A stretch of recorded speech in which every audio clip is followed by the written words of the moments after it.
Lagpas 100 Noche Buena items ang nagmahal na, mahigit 1 linggo bago ang Pasko. Ayon yan sa price guide ng Department of Trade and Industry.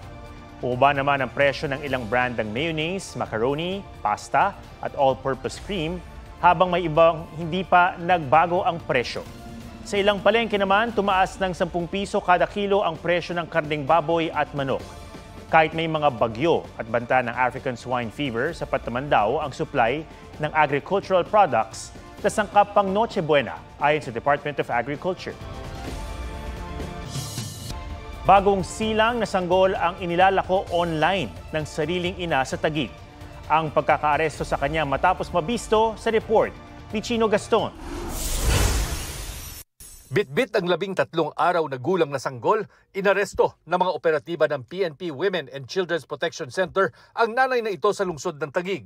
Ayon sa pulisya, nagpanggap silang gustong mag-adapt ng sanggol matapos itong ialok ng sospek ang sariling anak online. 13 days old ang bata. Inalok sa internet, tayo naman may undercover tayo na police. Ayun yung naging way namin para ma-entrap yung nagbebenta.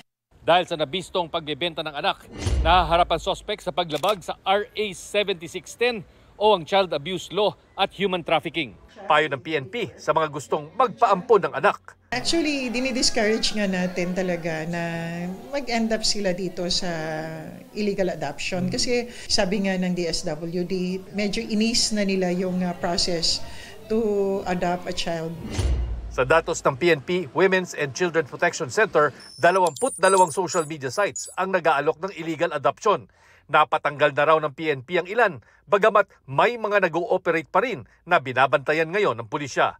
Bukod sa illegal adoption, sinusubaybayan din ng PNP ang mga grupong nag-aalok ng illegal surrogacy, kung saan mga Pilipinang menor de edad ay pinagdadalang tao ng mga mayayamang foreigner kapalit ng pera.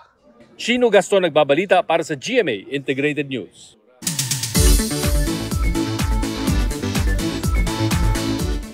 Pwede pang humabol sa inyong travel goals this 2024.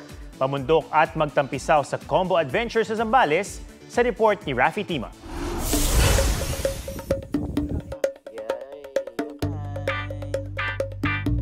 Ngayong patapos na ang taon, why not reach for the skies?